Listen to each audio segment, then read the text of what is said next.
मित्रांनो, सेक्स नक्की किती वेळ चालायला हवा? किती वेळात फिमेल पार्टनर खरंच सॅटिस्फाय होते? इंटरनेटवरील चुकीच्या माहितीमुळे, मित्रांसोबतच्या गप्पांमधून आणि मुख्य म्हणजे पॉर्न व्हिडिओज बघून बऱ्याच जणांचा असा गैरसमज झाला आहे की सेक्स हा अर्धा, 1 किंवा 2-2 तास चालायला पाहिजे. यामुळे माझा टाईम खूप कमी तर नाही ना? मी माझ्या पार्टनरला खुश करू शकेन का? हे टेन्शन अनेकांच्या मनात घर करून असतं. आजकाल या एका चुकीच्या कल्पनेमुळे अनेक जोडप्यांच्या वैवाहिक आयुष्यात ताणतणाव निर्माण होत आहे. पण सत्य काय आहे? खरंच एवढा वेळ सेक्स चालणे नैसर्गिकरित्या शक्य आहे का? आणि नॉर्मल सेक्स टाईम किती असावा? चला तर मग, आज या अतिशय महत्त्वाच्या आणि नाजूक विषयावर सविस्तर आणि शास्त्रीय माहिती जाणून घेऊया. चॅनलवर नवीन असाल तर नक्की सबस्क्राईब करा. मी डॉक्टर नेहा मेहता, एक सेक्स काउन्सिलर आहे आणि गेल्या अनेक वर्षांपासून मी या क्षेत्रात प्रॅक्टिस करत आहे. मुख्य विषय: अपेक्षा आणि वास्तव. जेव्हा आपण नॉर्मल सेक्स टाईमबद्दल बोलतो तेव्हा पुरुष आणि महिला दोघांचा दृष्टिकोन, त्यांची शारीरिक रचना आणि त्यांच्या गरजा पूर्णपणे वेगवेगळ्या असतात. या दोघांची तुलना एकाच मापदंडावर कधीच करता येत नाही. महिलांचा दृष्टिकोन आणि गरज. जर आपण महिलांच्या दृष्टिकोनातून विचार केला तर स्त्रियांचे शरीर पुरुषांसारखे लगेच उत्तेजित होत नाही. त्यांच्यासाठी फोर प्ले, आउट प्ले आणि मुख्य संभोग या सर्व गोष्टी मिळून हा वेळ 15 ते 20 मिनिटांचा असावा लागतो. जर तुम्ही एखाद्या महिलेला विचारले की तिला किती वेळ हवा आहे, तर ती साहजिकच म्हणेल की अर्धा तास किंवा किमान 20 मिनिटे तरी चालायला हवे. कारण ती यामध्ये फोर प्लेचा म्हणजेच प्रत्यक्ष सेक्स पूर्वीची जवळीक, रोमॅन्टिक गप्पा, स्पर्श, मसाज आणि भावनिक जवळीक याचा समावेश करत असते. महिलांना शारीरिक आणि मानसिकरित्या पूर्णपणे तयार होण्यासाठी आणि नैसर्गिक ओलावा निर्माण होण्यासाठी या फोर प्लेची खूप जास्त गरज असते. नुसता शारीरिक संबंध त्यांना समाधान देऊ शकत नाही. आता पुरुषांबद्दल बोलूया. पुरुषांचे शरीर नैसर्गिकरित्या जलद प्रतिसाद देते. जर आपण फक्त पेनिट्रेटिव्ह सेक्सबद्दल बोललो तर तो वेळ साधारणपणे 5 ते 7 मिनिटे असणे हे वैद्यकीयदृष्ट्या आणि विज्ञानानुसार अगदी नॉर्मल, उत्तम आणि पुरेसे मानले जाते. जर एखाद्या पुरुषाने ठरवले की मला माझ्या पार्टनरसाठी सलग 20 मिनिटे फक्त आणि फक्त पेनिट्रेटिव्ह सेक्स करायचाच आहे, तर त्याला प्रचंड परफॉर्मन्स अँक्झायटी म्हणजेच मानसिक तणाव येईल. या तणावामुळे त्याची ताठरताही मध्येच जाऊ शकते, कारण कोणत्याही सामान्य पुरुषासाठी सलग 20 मिनिटे फक्त पेनिट्रेटिव्ह सेक्स करणे शक्य नसते. हे फक्त त्याच केसेसमध्ये होऊ शकते ज्यांना डिलेड इजॅक्युलेशन म्हणजे खूप उशिरा वीर्यपतन होण्याची वैद्यकीय समस्या आहे, त्याच केसेसमध्ये. त्यामुळे सिनेमा किंवा व्हिडिओजमध्ये दाखवल्या जाणाऱ्या खोट्या गोष्टींवर विश्वास ठेवू नका. मग यावर उपाय काय? दोघांनाही समाधान कसे मिळेल? अतिशय सोपे आहे.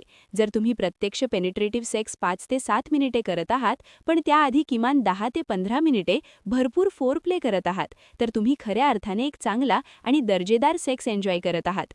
फोर प्लेमध्ये तुम्ही एकमेकांना समजून घेणे, मसाज करणे किंवा स्पर्शाचा आनंद घेण्यावर भर देऊ शकता. यामुळे महिला पार्टनर आधीच खूप जास्त उत्तेजित आणि समाधानाच्या जवळ पोहोचलेली असते आणि त्यानंतरचे 5 ते 7 मिनिटांचे पेनिट्रेशन तिला पूर्ण समाधान देण्यासाठी पुरेसे ठरते. तुमचा हा टाईम अगदी योग्य आहे आणि यासाठी तुम्हाला कोणत्याही डॉक्टरांकडे जाण्याची किंवा बाजारात मिळणारी कोणतीही जाहिरातबाजी केलेली औषधं घेण्याची अजिबात गरज नाही. या व्यतिरिक्त एकदा डिस्चार्ज झाल्यानंतर तुम्ही पुढच्या राऊंडसाठी किती लवकर शारीरिकदृष्ट्या तयार होता, हे देखील तुमचा स्टॅमिना किती चांगला आहे हे ठरवते.